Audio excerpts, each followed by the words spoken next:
omwana naga nti akanyambale kubanga bwe babadde bateekateeka ye jjajja yakaddiya buli omu bamama yabakaddiya bakategaya baafa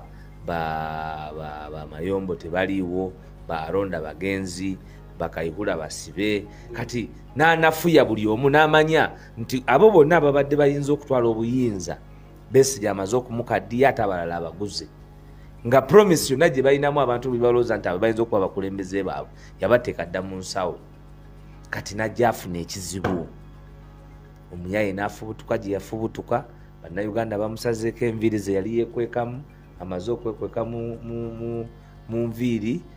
bamugambye zisaleko Sipuliyani Lwanga mugasse mu kyaki embaga entukuvu kati myaka kumpi gyegijjo ng'omuteeketeeke ow'abantu nga bwe bateekateeka David kakati eyo interruption eyakati kubanga yamanya nti omwana tajja kusobola kuwangula bali balala abalala ne bafa abalala ne babakaddiya kuba Museveni bw'agenza okukkiriza nti kati awezezza ekinaana omwana alina 5 be yajja nabo bali mu 75 amanyi tebayinza competinga naye kubanga instruments ezisinga of power wadde abadde tebazi executinga bulungi omwana yabadde aziyina naye ate insecurity gye balina mu nyumba nti obunafu bw'omwana babulaba nti bwe bakwata omwana ne bamukwasa Kyagulanyi oba ku makya oba kiro oba misana biwoobe biwoobe wonna kuba ne mumagye Kyagulanyi baatekamu bakubamu akalulu ng'alinamu 75% ng'avuganya n'oyo agamba nti agakulembera tomanyi nti bamuhooza abo baaleetako n'engato za cyunguli nga zonna za mugulu gumu ne uniform nga tetuuka nga nayo ya cyunguli abamagye tebamuliyo wadde yaleetako engato nga za cyunguli n'embuzi amagye kati abamagye bo nabo balinze anti ndio munabye lwakuba nti bwe tubeera wano twogera ebintu it is on record in procurement gwegenda obuuze naleeta wokitoki nga za Bufalansa nagenda ne baleeta wokitoki nezokwogererako nga zogera Lufalansa wokitoki nga za Lufalansa ne bagenda ne balonda procurement ne bagenda mu Western ne bagenda abantu abagenda Somalia ne batwala abantu bewaabwe ku kyala abafumba kyayi nti bajasi ne balumba camp yona ne bajjukuba ne bajova running bino byenjogera bibaddewo n'agamba nti asobola okulumba Kenya mu wiiki ezi 2 ne bamugjawo ne bamugoba ku mulimu kakati bwajja eno ng'afuuse jobless n'ate n'afuukirayo ekizibu eno kubanga yajja neyeemala awudinga nga buli ambuli mufere yenna kati newoba babodaboda ng'oyagala kubba musolo gwa boda oyagala kunyagulula bantu olina omutima omubi otekako muhoozi mu maaso kuba kabadde katiba ak'abayaaye kuba abayaaye mu kibuga basoma mangu yungwa ze kati nga yungwe gwe balaba ze yoli omwana avudde eri mu bibye talina kyalina kyamanyi azze mbw ayagala kati naye kwata katiba mumanye kati nga buli akola ekikolobero mweyekweka ng'omanyi bainvesita be batutteko sente zaabwe omanyi bainvesita be batutteko sente zaabwe nga kava apu y'amagye eva wooyo emmotoka ziri mu kibuga muziraba zitambula benzi zidduka bayaaye bazirimu bali mu kutegula bainvesita naye nga bali covered lwa nsonga egi bali ku presidential bid project emekwama kiraja nenga nti iyo project emekwama era ne tulabula n'abayaaye ntubagamba abayaaye muvemu oyo project egenda kukuta emirimu gyammwe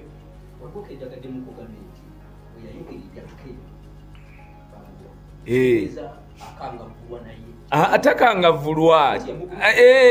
azaala ekibi akiwongerera ate onaakola otya ate n'amuzza n'amuwa byonna kubanga gwe baateekateeka bwe bagira ne bagendako neew'omuko wawulira nga bayombagana olutalo lwali wakati wa Lwaboogo naye tewaluwulira tewawulira lutalo olwo lwali nze yaluleeta ssebo naye nali siri kunyumizanga nti gye luli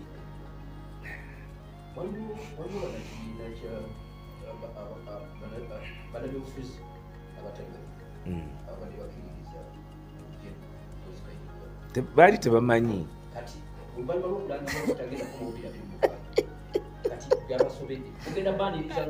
Bani nali wano nenga nti naye Lwanga ani amubalira ogenda otya mu projekiti etalina weraga kakati okuwandisa mu NRM kwaggwa Katonda abagambye nti tulina NRM okitegedde nakyogera nenga nti kati Lwanga teyewandisiza mu NRM tagenda kwetaba mu primaries ze NRM okategedde Lwanga teyetabye nembagamba nti Lwanga obuzibu bw'alina bo balowooza balabayo naye beziise teyetabye mu kuwandiisa mu NRM kuba NRM yewandiisa abantu be NRM bewandiisa mu yellow book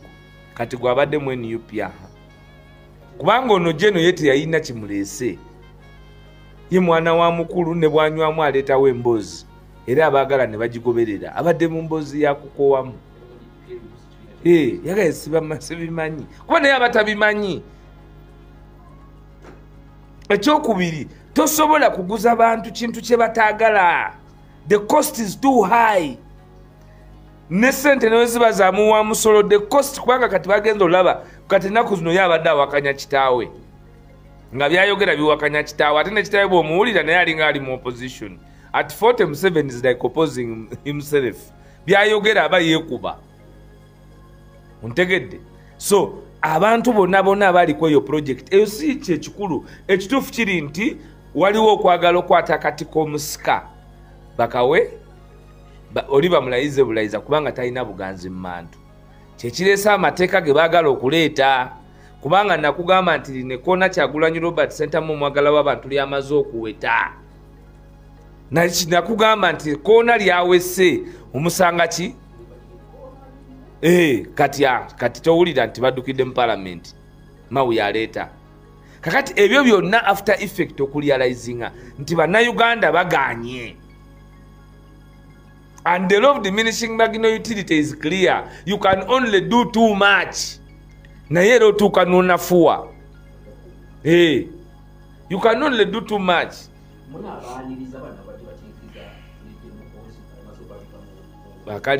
akali bakendo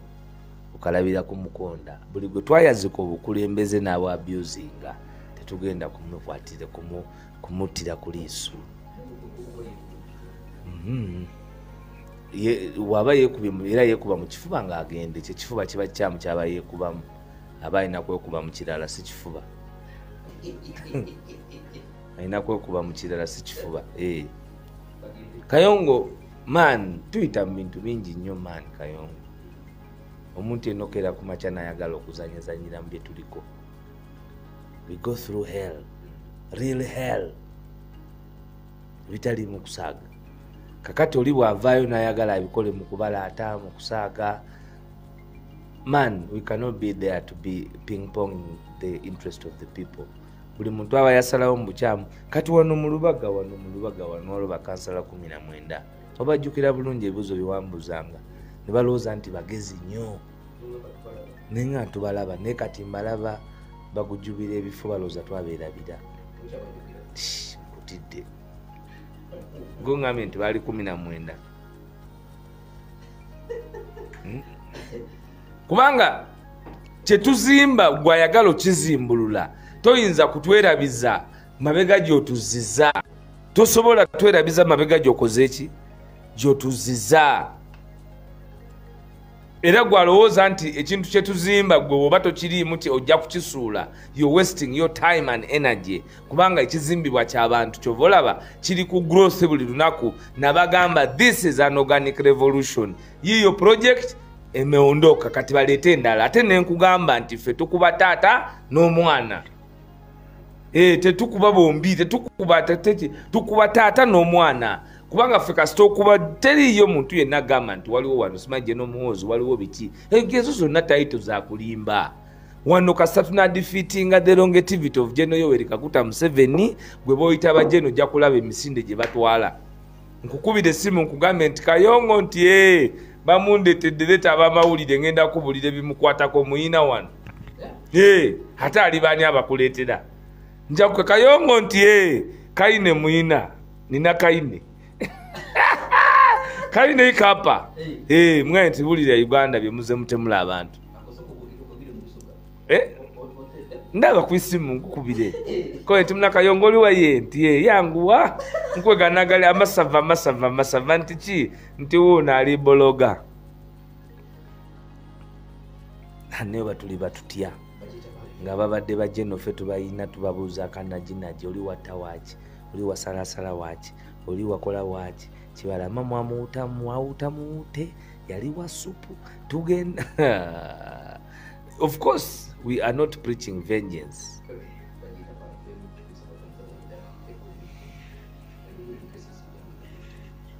era njagala kuyozayoza Zahara Luyirika ne tiimu ye y'abakansala njagala kuyozayoza Zahara Luyirika ne tiimu ye y'abakansala NUP bwe yatwala gavumenti eyo abantu bangi bayogera naye wabaddewo obumu wakati w'obukulembeze bwa bakansalas ne Lord Mayor naye mbadde mpuliriza nnyo speaker ne tiimu ye Zahara mu nsonga gye babadde bafiirawo ku ba technical people ekintu kino bakimanya era wabaddewo okulya ssente era Zahara abadde akyogera lunye nti abantu basaanidde okuba nga bawumuzibwa ku mirimu era ensonga eno tetwalibwanga ya bulijjo so njagala kwebaza Zahara okuba nti ayimiridde ne bannayuganda mu nsonga eno mu bukulembeze obw'enjawulo si kyangu omuntu ow'obuwala okuba nga ali mu offisi bwetyo n'amanaginga situation nga wagimanaginze weewaawo nalabyewo obutali kukanya wakati w'abakansalazi baffe ne offisi ya executive naye manyi nti leadership will be delivered and will prevail over ekikulu kya byonna nti kino twabyogerako dda ne wano nagamba nti heads must roll nene mbagamba nali kweno program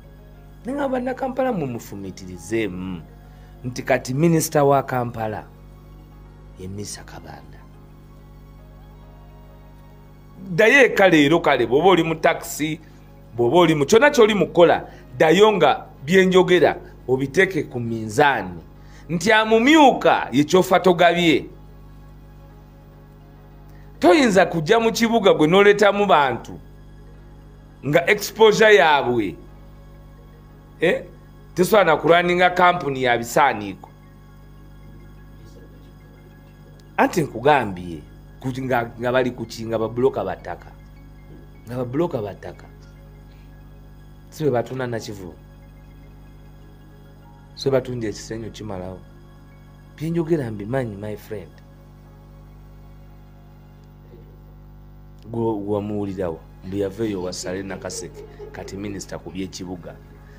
e Nairobi leero bali mu kudiscussinga 5th lane of BRT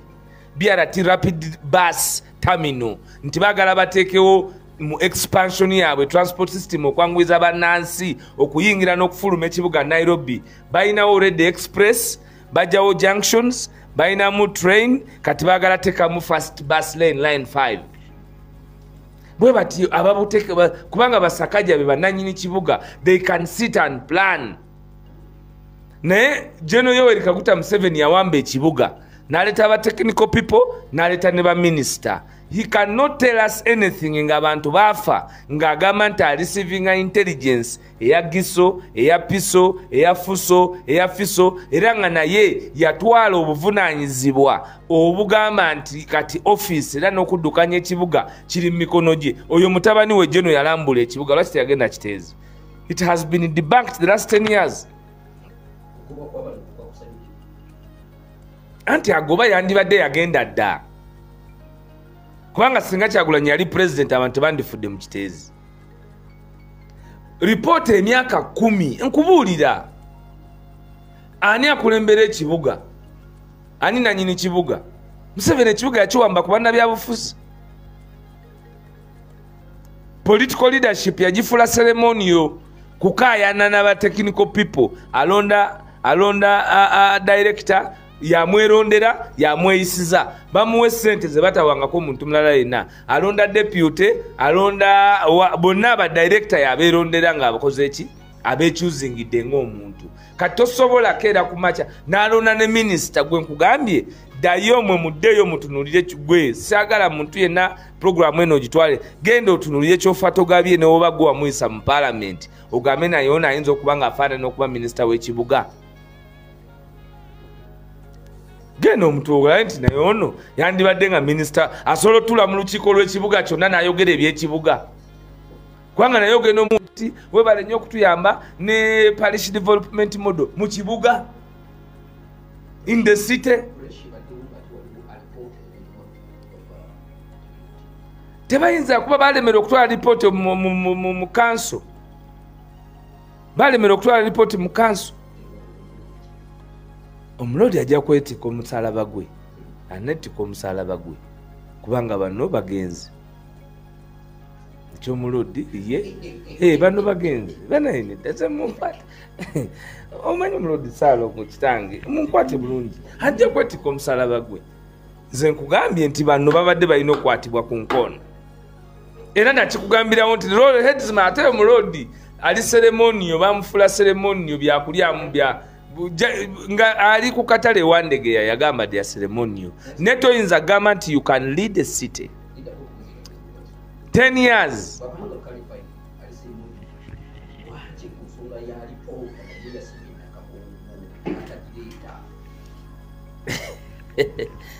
Kayongo Lord Mayor njya mugamba kunoonya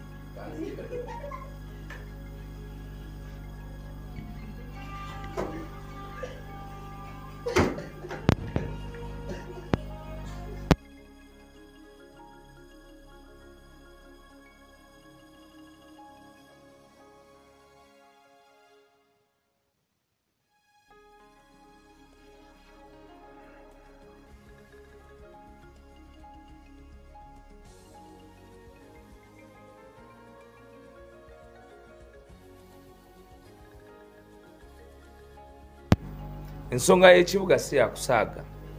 era ne General Yoweri Museveni emyaka 4 kasasiro natta abantu najja wano nkikugamba nti abantu bajja kukiraba ng'ekya bulijjo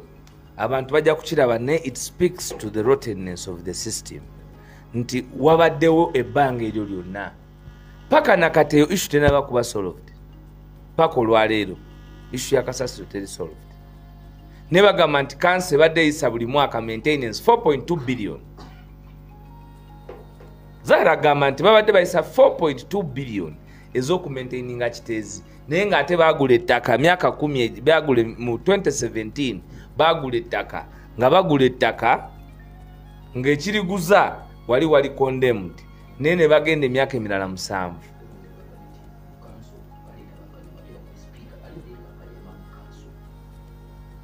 nayogera ne speaker ekintu ekyo njagala okivumirira waliwo n'okulengeza NUP nalaba abantu era bagala teekamu NUP mu nsonga zaabwe NUP banaye NUP eno erina omukwano mungi naye ate enyiiga nayo muleme kugiteeka mu ntalo zetalina kubaamu abantu baafa era muleke abantu babuuze ebibuuzo bwe baba nga bakansala balina answers ze beetaaga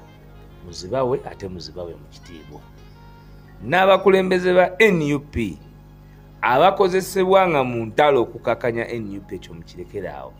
ate mukirekeraawo mbagirawo nze njogedde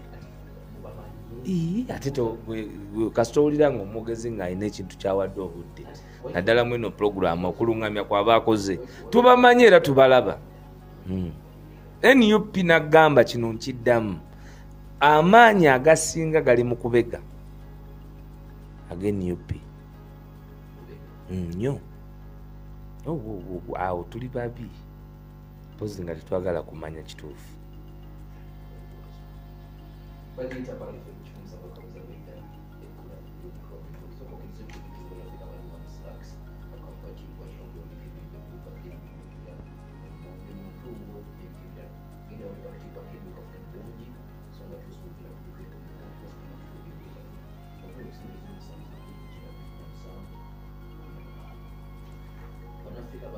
Bone Barasta Coffee and Cafe Limited bahita batunda baluga okola ka coffee akalungi ka barasta ebiro by'abantu abatendeke bangale bizinduka n'omukozi okola ka coffee akalungi mujja musanga wali ku FB abo gumu nambanya bitikulo byabo okaisa mutaga station yosulo kumubira ku simu ezimusanvu zirusatu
Kyagulanyi bamusalira gwa kufa ne bamusalira ogwa isolation ne bamusalira ogwa blackmail ne bamusalira ogwa seclusion exclusion n'ebirala kubanga yamenya status quo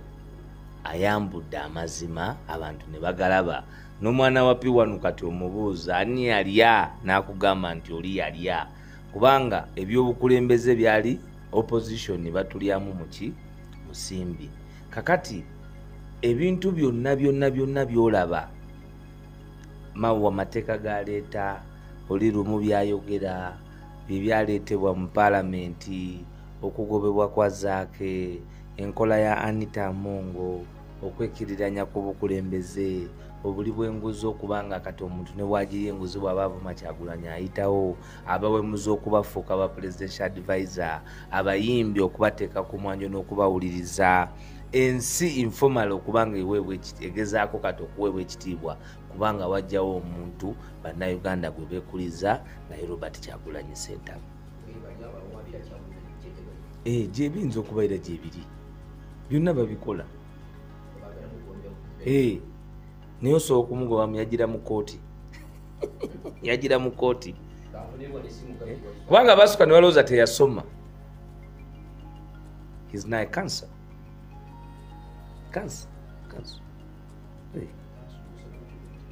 munamateeka pleader yes sebo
Andike rero. Hello.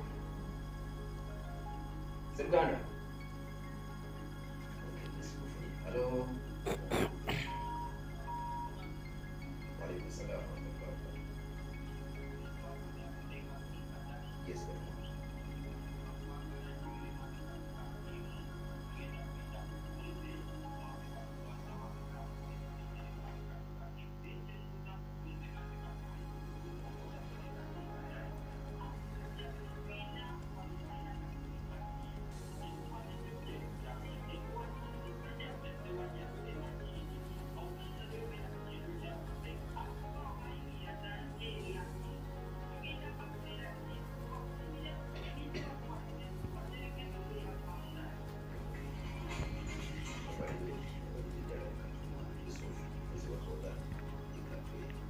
Kodi.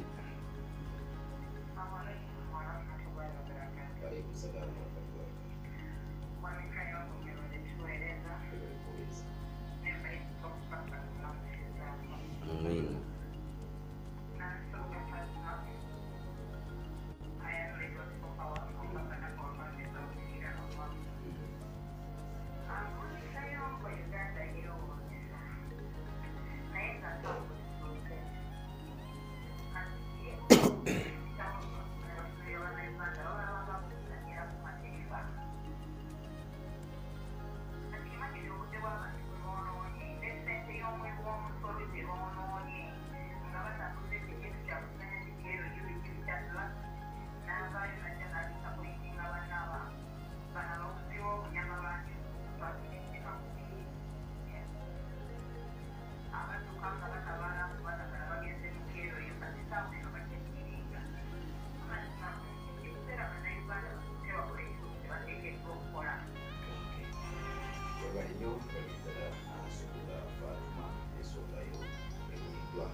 Yes, sir.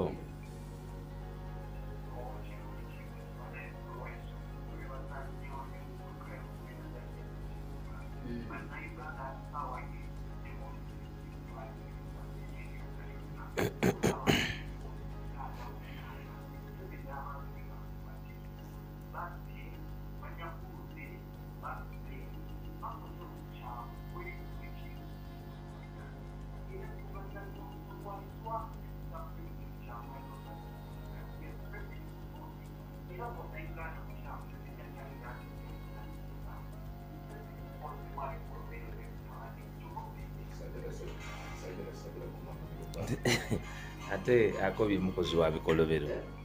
Akobye mukozi wa bikolobero. Njagala kwebaza abakubye amasimu n'ensonga ze boogeddeko. Ekisooka Geoffrey Lutaaya oyo sitaba ng'alina obuzibu. Geoffrey Lutaaya abadde n'obuzibu. Geoffrey Lutaaya muleka atambuze, tirowooza nti alina obuzibu. Bannange bali abalala ndudde okuwuliziganya nabo. Ndi ku simu nga bwe zikubiddwa. ngamba bebakonyeeko n'amannyo geerabira naye abawuliriza bagatta bannakawempe south Nansubuga Fatuma tubagala nnyo era tubalowoozaako tubagala nnyo era tubalowoozaako muganda wange Geto Waiza nkutumidde Geto Commander Waiza nkutumidde namwenna abantu abawangalira mu Kawempe South owa Mambule omanye ekitebe kiri mu Kawempe South ekitebe kya NUP ekitebe kya NUP kiri mu Kawempe South so eddoboozi lyawo lirina kuba lya mwanguka tubalowoozaako era tubagala nnyo Bannayuganda mulina okumanya obuvunaanyizibwa kati butuuse ffenna bwe bulina okuba nga twekamwana okusitukira awamu okwaŋŋanga ekizibu ekigonze kubanga okwa-identifying eddagala ekizibu n'okwa-identifying abali bayambako ekizibu okubeerawo it's been a long process kubanga naga nti nakyemalira geemu ye badde yakooya kuzanya bya mpanvu kati olwaleero ali 80 years old Besigye yali amuvuganya ali ayingira 70 okay kakati nga bw'aba awanvuyiza Dr. Besigye paka ku 70 opportunity abagiwadde owuwe gwayinawo kati ali 50 naye olwaleero ate avuganya system Kyagulanyi Robert Sentamu ali 42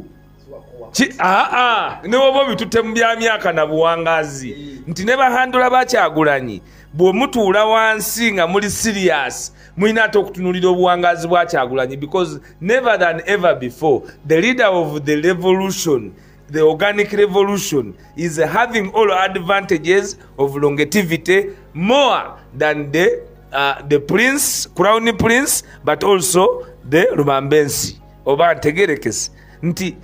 omulundi guno guliwo omukulembeze akutte ebendera era ali mu myoyo gy'abantu wa myaka 42 ntegereka bulungi bali be bakooya alonda yali mu 6 Besigye ayingira 7 era ganoga nti kati ngenda mujja kufa Jeno Museveni akugamba otafire bamukutudde Sejjusa ali retired Kayihura bamuza mu mbuzi kakati avuganya leero mu mitima gy'abantu ayina akati oyagala toyagala ye Kyagulanyi Robert Sentamu a former superstar, an artist, musajja mugagga, an industrious, he's a married man ate yali ku forefront mitima gy'abantu in the liberation kati okwanganga omuntu bw'atyo n'embyefaayo kizibu era za advantages ze bayinanga bonna over the others okubanga buli kimu kiri ku side yaabwe nti kati kyovola bono option ku Kyagulanyi eba yakumutemula eba yakumusiba eba yakugulirira bamuli okumpi ate gwe bamukako kyabawulira negwe Kyagulanyi agagawaza abantu Kyagulanyi agagawaza abantu era nyaga mu mwami mukako ne tiimu ye nti yabawaddeyo jjajja akantu ak'okubanga babadde bavuma Kyagulanyi ekyeyononero 3.5 billion mensookeranga wano n'agabawa era kati bali bize bali kaweweevi botiimu ye Mabike Mukaku Mabike wali eno yali owerubaga Secretary General omanyi Mabike bebali bananyini kiri ekibiina nga bakiguza Bukenya SDP naye bo bagira ku kooti ate ye Mukaku nagira kamuli kaabwe Secretary General yagira ku gaali oli nagira ku kooti oli nagira kamuli can you imagine so Kyagulanyi awadde abantu life bebabadde balwanirira era bali eyo batambula nti balina okulaga kati bali eyo bakuba enkiiko ntugenda kusimba abantu Uganda yonna kubanga byebijjajja byaba batumye naye ffe tuli formidable as ever before. You eat the money, you get the money, but you find us on the front line and then we shall squarely take you down kubanga ffe we are focused to liberating Uganda. Njagala kwebaza abantu be London manyi nti visit ya president impromptly n'abakulembeze ba NUP ekyusiddwa ebintu bingi kubanga abakulembeze badde balina okudda ate olwaleero oluvannyuma lw'okufiirwa. nenjagala kwebaza abantu baffe mwena ab'e London, kojjawo omugezi, omulongo Kato, Florence, Jenny Nakabale, Mina, abantu mwena babadde mu nkola, Docas, the entire team of NUP London, the leadership of NUP, mukadde waffe the team leader of NUP, n'abakulembeze mwena kyabadde kyakabi nnyo. Nalabye ne kojja omugezi nga naye yavudde Ireland najja.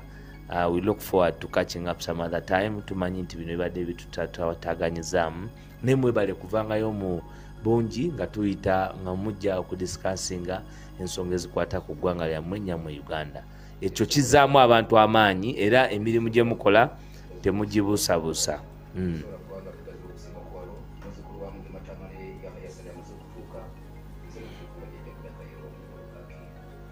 Alex Waisa Mufumbiro amekuwa